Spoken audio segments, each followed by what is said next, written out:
ಯಜಮಾನ ಸೀರಿಯಲಿನ ಮುಂದಿನ ಸಂಚಿಕೆ ಏನಾಗುತ್ತೆ ನೋಡೋಣ ಬನ್ನಿ. ಪಲ್ಲವಿ ಅವಳಿಲ್ಲಿ ಜೀವನ ತುಂಬ ಸುಲಭ ಅನ್ಕೊಂಬಿಟ್ಟಿದ್ದಾಳೆ ಅನಿತಾ.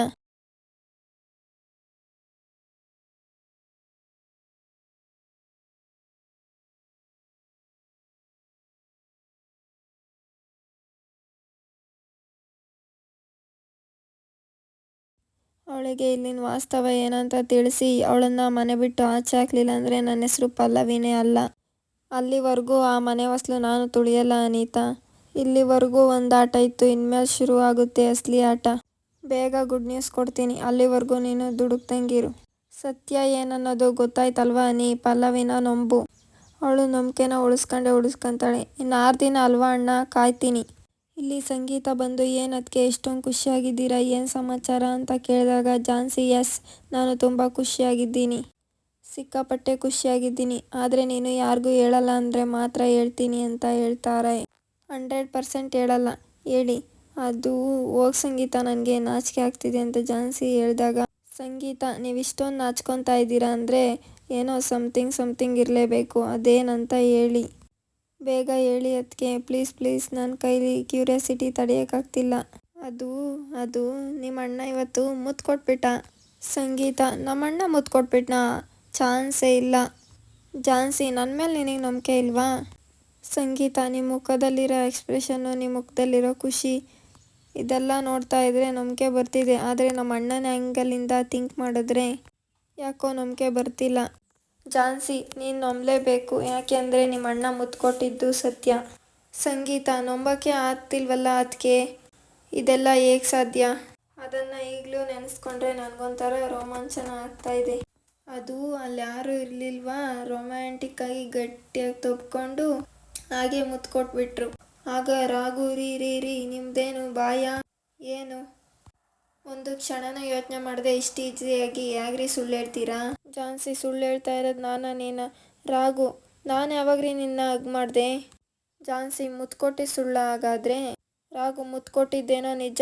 ಆಗ ಸಂಗೀತ, ಅಂದರೆ ಮುತ್ತು ಕೊಟ್ಟಿದ್ದು ಸತ್ಯ ಅಂತ ಆಯಿತು. ರಾಘು, ಅಂದರೆ ಸಿಚುವೇಶನ್ನು ಆ ರೀತಿ ಇತ್ತು. ಸಂಗೀತ, ಸಿಚುವೇಶನ್ ಏನೇ ಆಗಿರಲಿ ಅಣ್ಣ, ಅದಕ್ಕೆ ಹೇಳಿ ಸತ್ಯ ತಾನೇ? ರಾಘು, ಅಯ್ಯೋ ನಿನ್ಗದನ್ನು ಹೇಗೆ ಅರ್ಥ ಮಾಡಿಸ್ಲಿ, ಇವ್ರು ಹೇಳ್ತಾ ಇರೋದು ಸತ್ಯ ಅಲ್ಲ. ಸಂಗೀತ, ಅಣ್ಣ ಒಂದು ಮುತ್ತಿಗೆ ನೀನು ಕತೆ ಕಟ್ಟಬೇಡ. ಅಯ್ಯೋ ಸಂಗೀತ, ಇವ್ರು ಹೇಳ್ತಾ ರೀತಿ ಯಾವುದೂ ಇಲ್ಲ. ಸಂಗೀತ, ಬಿಡಣ್ಣ ಪರವಾಗಿಲ್ಲ, ನಾನು ಯಾರ ಹತ್ರನೂ ಹೇಳಲ್ಲ ಅಂತ ಹೊರಡ್ತಾಳೆ. ಝಾನ್ಸಿ, ಅಜ್ಜಿ ನನ್ನ ಕರೆದ ಬಂದೆ.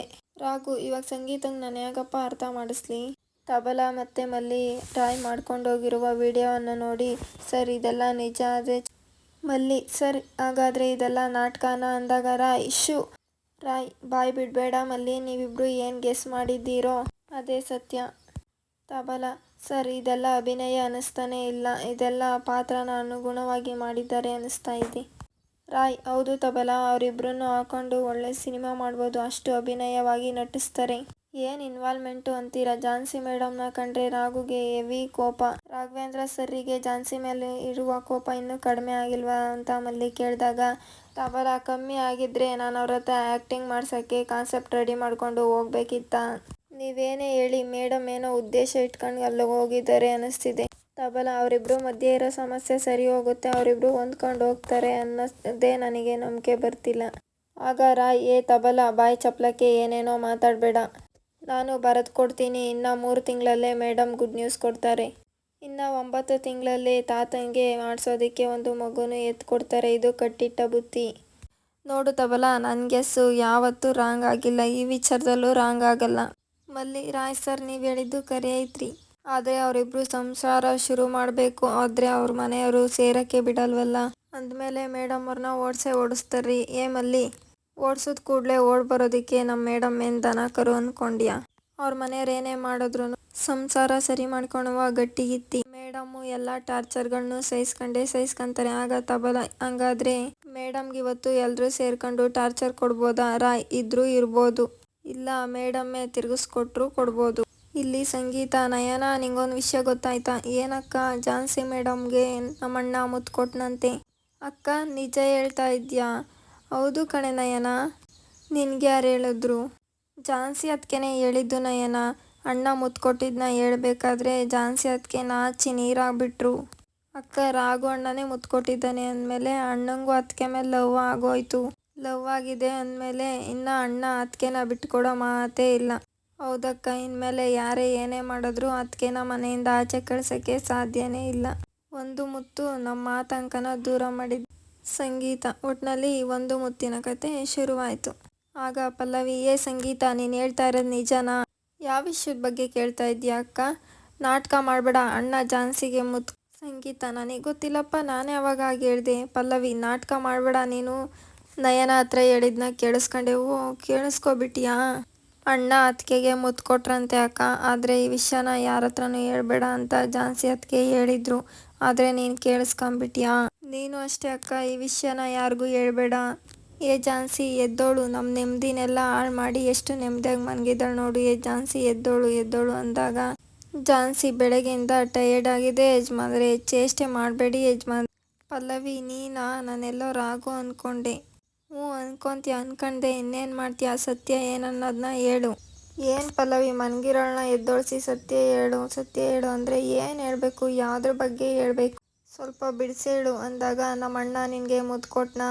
ಓ ಅದಾ? ಏನು ಪಲ್ಲವಿ, ಗಂಡ ಹೆಂಡತಿ ವಿಷಯನ ಇಷ್ಟು ಓಪನ್ನಾಗಿ ಕೇಳೋದಕ್ಕೆ ನಿನಗೆ ಸಂಕೋಚ ಆಗಲ್ವಾ? ಆದರೆ ಹೇಳೋದಕ್ಕೆ ನನಗೆ ನಾಚಿಕೆ ಆಗುತ್ತಪ್ಪ. ಓವರ್ ಆ್ಯಕ್ಟಿಂಗ್ ಮಾಡಬೇಡ ಜಾನ್ಸಿ. ಮುತ್ತು ಅನ್ನೋದು ಗಂಡ ಹೆಂಡತಿ ಪ್ರೈವೇಟ್ ವಿಷಯ ಅಲ್ವಾ? ಏಯ್, ಸರಿಯಾಗಿ ಹೇಳು, ನಮ್ಮ ಅಣ್ಣ ನಿನಗೆ ಮುತ್ತು ಕೊಟ್ನಾ? ಜಾನ್ಸಿ, ಹೌದು, ನನ್ನ ಗಂಡ ನನಗೆ ಮುತ್ತು ಕೊಟ್ಟ. ಅದರಲ್ಲೇನಿದೆ? ಇದೆ ಕಣೆ ಇದೆ, ನಿಮ್ಮಿಬ್ರಿಗೂ ಇವತ್ತು ಸರಿಯಾಗಿ ಗ್ರಾಚಾರ ಬಿಡಿಸ್ತೀನಿ. ಜಾನ್ಸಿ, ಪಲ್ಲವಿ, ಇದನ್ನ ಯಾರಿಗೂ ಹೇಳ್ಬೇಡ. Good night. ಅಣ್ಣ, ಏನು ಮಾಡ್ತಿದ್ಯಾ? ಮೋಸ ಮಾಡ್ತಿದ್ಯಾ? ದ್ರೋಹ ಮಾಡ್ತಿದ್ಯಾ? ಏನು ಪಲ್ಲವಿ, ಏನು ಮಾತಾಡ್ತಾ ಇದೆಯಾ ನಿದ್ದೆ ಮಾಡೋ ಟೈಮಲ್ಲಿ ಅಂದಾಗ, ಜಾನ್ಸಿಗೆ ನೀನು ಮುತ್ತು ಕೊಟ್ಟ ಅಂತ ಕೇಳ್ತಾಳೆ. ಯಾರು ಹೇಳಿದ್ದು ಅಂತ ರಾಘು ಕೇಳಿದಾಗ, ನೀನು ಹೇಗೆ ಹೇಳ್ತಿದ್ಯಾ ಅಂದರೆ ಮುತ್ತು ಕೊಟ್ಟಿದ್ಯಾ ಅಂತ ಆಯಿತು. ಕೊಟ್ಟಿದ್ಯಾ ಅಂತ ಕೇಳೋದ್ರ ಬದಲು ಯಾಕೆ ಕೊಟ್ಟೆ ಅಂತ ಕೇಳು ಪಲ್ಲವಿ. ಅಣ್ಣ, ಕಾರಣ 1000 ಇರಲಿ, ಅವಳಿಗೆ ಯಾಕೆ ಅಣ್ಣ ಮುತ್ತು ಕೊಟ್ಟೆ? ಅವಳು ನೋಡಿದ್ರೆ ನನ್ನ ಗಂಡ ನನಗೆ ಮುತ್ತು ಕೊಟ್ಟ ಅಂತ ಹೇಳ್ತಿದ್ದಾಳೆ. ಏನು ನಡೀತಿದೆ ಇಲ್ಲಿ? ರಾಘು, ನೋಡು ಪಲ್ಲವಿ, ಏನು ನಡೀತಿದೆ ಅನ್ನೋದಕ್ಕಿಂತ ಏನು ನಡೆದಿದೆ ಅನ್ನೋದು ಇಂಪಾರ್ಟೆಂಟು. ಅದನ್ನು ಅವ್ರ ಬಾಯಲ್ಲೇ ಹೇಳಿಸ್ತೀನಿ ಬಾ. ಮೇಡಮ್ ಎದ್ದೇಳಿ. ಏನು ಯಜಮಾನ್, ಎಲ್ರೂ ಮನೆ ಕಂಡ್ರಾ? ನೀವು ಅದಕ್ಕೆ ಎದ್ದು ಬಂದ್ರಾ? ಮದುವೆ ಆಗಿದ್ರು ನಾವಿಬ್ಬರು ಕದ್ದು ಮುಚ್ಚಿ ಜೀವನ ಮಾಡೋ ಹಾಗಾಯಿತು. ಸರಿ ಬನ್ನಿ ಮಲ್ಕೊಳ್ಳೋಣ. ಆಗ ರಾಘು, ಮೇಡಮ್ ಏನೇನೋ ಮಾತಾಡಬೇಡಿ, ನಾನು ಒಬ್ಬನೇ ಬಂದಿಲ್ಲ, ನನ್ನ ಜೊತೆ ಪಲ್ಲವಿನೂ ಬಂದಿದ್ದಾಳೆ. ಓ, ಪಲ್ಲವಿನೂ ಬಂದಿದ್ದಾಳಾ? ಸಾರಿ ಯಜಮಾನ್ರಿ, ಪಲ್ಲವಿ ಇರೋದು ನಾನು ನೋಡೇ ಇರಲಿಲ್ಲ. ರಾಘು, ರೀ ಏನ್ರಿ ನೀವು ಏನೇನೋ ಹೇಳಿದ್ದೀರಲ್ಲ ನಾನು ನಿಮಗೆ ಮುತ್ತು ಕೊಟ್ಟೆ ಅಂತ. ಆಗ ಜಾನ್ಸಿ, ಹಾಗಾದರೆ ನೀವು ನನಗೆ ಮುತ್ತು ಕೊಟ್ಟಿಲ್ವಾ? ರಾಘು, ಕೊಟ್ಟಿದ್ದೀನಿ, ಇದನ್ನೇ ನಾನು ಹೇಳಿದ್ದು. ರಾಘು, ರೀ ಕೊಟ್ಟಿರೋ ವಿಚಾರನ ಬಿಡಿ, ಯಾಕೆ ಕೊಟ್ಟೆ ಅಂತ ಹೇಳಿ. ಜಾನ್ಸಿ, ಮುತ್ತೇ ಅಲ್ವಾ? ಮುತ್ತು ಕೊಟ್ಟಿದ್ದೀರಾ ಅಂದರೆ ಕಾರಣ ಮುಖ್ಯ ಅಲ್ಲ ಯಜಮಾನ್ರೆ, ಮುತ್ತು ಕೊಟ್ಟಿರೋದಷ್ಟೇ ಮುಖ್ಯ. ಏನೋ ಯಜಮಾನ್ರೆ, ಈಗಿನ ಜನಕ್ಕೆ ಗಂಡ ಹೆಂಡತಿ ಒಟ್ಟಿಗೆ ಇರೋದನ್ನ ನೋಡೋದಕ್ಕೆ ಹೊಟ್ಟೆ ಉರಿ. ಪಲ್ಲವಿ, ಅಣ್ಣ ಕತೆ ಬೇಡ, ವಿಷಯಕ್ಕೆ ಬಾ. ರೀ, ನಾನೇನಕ್ಕೆ ಮುತ್ತು ಕೊಟ್ಟೆ ಅಂತ ಹೇಳ್ರಿ. ನೋಡಿ, ಈ ವಯ್ಯಾರ ಎಲ್ಲ ಬೇಡ, ನೇರವಾಗಿ ವಿಷಯಕ್ಕೆ ಬನ್ನಿ ಅಷ್ಟೇ. ನೋಡಿ, ವಿಷಯ ತಾನೇ ಬೇಕಿರೋದು, ಅದನ್ನು ಹೇಗೆ ಹೇಳಿದ್ರೆ ಏನು? ರಾಘು, ನನಗೆ ಈ ರೀತಿ ಆಡೋದು ನೀವು ಇರಿಟೇಟ್ ಆಗುತ್ತೆ. ನಾರ್ಮಲ್ಲಾಗಿ ಹೇಳೋದಕ್ಕೆ ನನಗೆ ಕಷ್ಟ ಆಗುತ್ತೆ ನೋಡಿ ಅಂದಾಗ, ಅಣ್ಣ ಸುಮ್ಮನೆ ಇರು ಅಂತ ಪಲ್ಲವಿ ಹೇಳ್ತಾಳೆ. ಸರಿ ಆಯಿತು, ಅದೇನು ಹೇಳ್ತೀಯೋ ಹೇಳು ಬೇಗ. ಹೋಗಿ ಯಜಮಾನ್ರೆ, ನನಗೆ ನಾಚಿ ಆಗುತ್ತೆ, ಆದರೂ ನೀವು ಕೇಳ್ತಿದ್ದೀರಾ ಅಂತ ಹೇಳ್ತೀನಿ. ರಾಘು, ಸಾಕು ನಿಲ್ಲಿಸ್ರಿ. ನೋಡು ಪಲ್ಲವಿ, ನಿನ್ನ ಮೇಲೆ ನಾನು ಆಣೆ ಮಾಡಿ ಹೇಳ್ತಾ ಇದ್ದೀನಿ, ಮಧ್ಯಾಹ್ನ ಮಾಡಿದ್ದು ನಾಟಕ ಅಷ್ಟೇ ಅಂತ ಹೇಳು ಅಂತ ಹೇಳಿದಾಗ, ಅವರು ನನಗೆ ಮುತ್ತು ಕೊಟ್ಟರೆ ಹೇಳೋದು ನಿಮ್ಮ ಹತ್ರ ಅಂತ ಹೇಳಿದ್ರು. ನೀನು ಹಠ ಮಾಡಿದೆ, ನಾನೇನು ಮಾಡಲಿ ಪಲ್ಲವಿ? ಆದರೆ ವಿಧಿ ಇಲ್ದಲೆ ಅವರು ಕೆನ್ನೆ ಕೇಳೋದು, ಆದರೆ ನಾನು ಕೈ ಕೊಟ್ಟೆ ಅಷ್ಟೇ. ಇಷ್ಟೇ ಪಲ್ಲವಿ ನಡೆದಿದ್ದು, ನಂಬಿದ್ರೆ ನಂಬು, ಬಿಟ್ಟರೆ ಬಿಡು. Good night.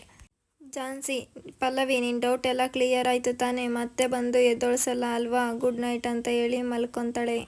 ಪಲ್ಲವಿ, ಇದನ್ನು ಹೀಗೆ ಬಿಟ್ಟರೆ ಆಗಲ್ಲ. ಇವತ್ತು ಗಂಡ ಹೆಂಡತಿ ಎಂಬ ಸಲಿಗೆಯಲ್ಲಿ ಮುತ್ತಿನವರೆಗೂ ಬಂದಿದೆ, ನಾಳೆ ಮಕ್ಕಳವರೆಗೂ ಹೋಗ್ಬೋದು. ಫಸ್ಟು ಇವಳನ್ನು ಮನೆ ಬಿಟ್ಟು ಓಡಿಸ್ಬೇಕು ಅಂದ್ಕೊತಿರ್ತಾಳೆ ಮನಸ್ಸಲ್ಲಿ. ನಾಳೆ ಬೆಳಗ್ಗೆಯಿಂದ ಟಾರ್ಚರ್ ಶುರುವಾಗಬೇಕು. ಜಾನ್ಸಿ, ಅಜ್ಜಿ, ನಾನೆಲ್ಲ ಕೆಲಸ ಮುಗಿಸಿದ್ದಾಯ್ತು, ನಾನು ಇವಾಗ ನಿಮ್ಮ ಜೊತೆ ಕೂತ್ಕೊಂಡು ತಿಂಡಿ ಮಾಡ್ಬೋದಾ? ಅಜ್ಜಿ, ಸರಿ ಕೂತ್ಕೋ. ಲಲಿತಾ, ಹೋಗಿ ಅವಳಿಗೂ ತಂದ್ಕೊಡೆ ಮೇಯ್ಲಿ ಅಂತ ಅಜ್ಜಿ ಹೇಳ್ತಾಳೆ. ಪಲ್ಲವಿ, ತಗೋ ಇದಕ್ಕೂ ಹಾಕು. ಎಲ್ರದ್ದು ಆಯ್ತಲ್ಲ ದೊಡ್ಡಮ್ಮ ಅಂದಾಗ, ಜಾನ್ಸಿನೂ ಬಂದಿದ್ದಾಳೆ ತಿಂಡಿಗೆ ಅಂತ ಹೇಳ್ತಾರೆ. ಆಗ ಪಲ್ಲವಿ, ದೊಡ್ಡಮ್ಮ ಚಿಕ್ಕ ತಪ್ಪಲೆ ಕೊಡಿ. ಪಲ್ಲವಿ, ಏನು ಮಾಡ್ತಾ ಇದೆಯಾ? ಇರಿ ದೊಡ್ಡಮ್ಮ, ಗೊತ್ತಾಗುತ್ತೆ. ಏ ಪಲ್ಲವಿ, ಏನೇ ಮಾಡ್ತಿದ್ಯಾ? ನಾನು ಹೇಳಿದ್ನಲ್ಲ ಅಮ್ಮ, ನೆಕ್ಸ್ಟ್ ಲೆವೆಲಾಗೆ ಇರುತ್ತೆ ಇನ್ಮೇಲೆ ಕೊಡೋ ಟಾರ್ಚರು ಅಂತ. ಆಹಾ, ನಿನ್ನನ್ನು ಎತ್ತಿದ್ದಕ್ಕೂ ಸಾರ್ಥಕ ಆಯ್ತು ಕಣೆ ಪಲ್ಲವಿ. ಹಾಕು ಹಾಕು, ಇನ್ನೊಂದು ಸ್ವಲ್ಪ ಉಪ್ಪು ಖಾರ ಜಾಸ್ತಿ ಹಾಕು. ಆಗ ಪಲ್ಲವಿ ಸರಿ ಅಮ್ಮ ಅಂತ ಹಾಕ್ತಾಳೆ. ದೊಡ್ಡಮ್ಮ, ಇದನ್ನು ಅವಳಿಗೆ ತಾಂಡೋಗಿ ಕೊಡಿ. ಝಾನ್ಸಿ ನನಗೆ ತುಂಬ ಹೊಟ್ಟೆ ಹಶ್ವಾಗ್ತಿತ್ತು ಅಂತ ತಿನ್ನಲು ಹೋದಾಗ, ಅಜ್ಜಿ ತಿನ್ನೋಕೆ ಮುಂಚೆ ಪ್ರಾರ್ಥನೆ ಮಾಡಿ ತಿನ್ನಬೇಕು ಅಂತ ಗೊತ್ತಿಲ್ವಾ?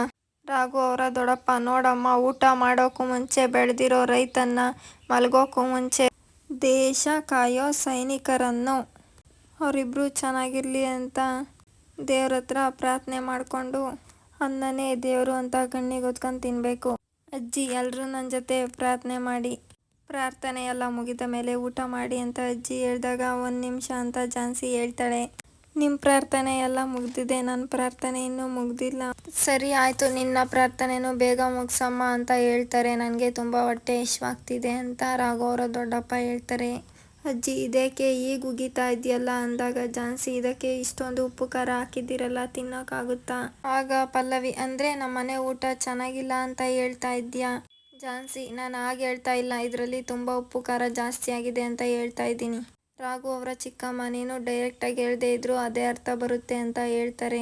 ಅತ್ತೆ, ತಿಂಡಿ ಚೆನ್ನಾಗಿದೆ ತಾನೇ ಅಂದಾಗ, ಎಲ್ಲ ಸರಿಯಾಗಿದೆ, ಎಲ್ಲ ಹಿತವಾಗಿ ಎಷ್ಟು ರುಚಿಯಾಗಿದೆ, ಇದನ್ನು ಹೋಗಿ ಹೋಗಿ ಚೆನ್ನಾಗಿಲ್ಲ ಅಂತೀಯಲ್ಲ. ಪಲ್ಲವಿ, ಅಣ್ಣ ನೀನು ತಿಂದೇಳು ಹೇಗಿದೆ ಅಂತ. ಚೆನ್ನಾಗಿದೆ ಪಲ್ಲವಿ ಅಂತ ರಾಘು ಹೇಳಿದಾಗ,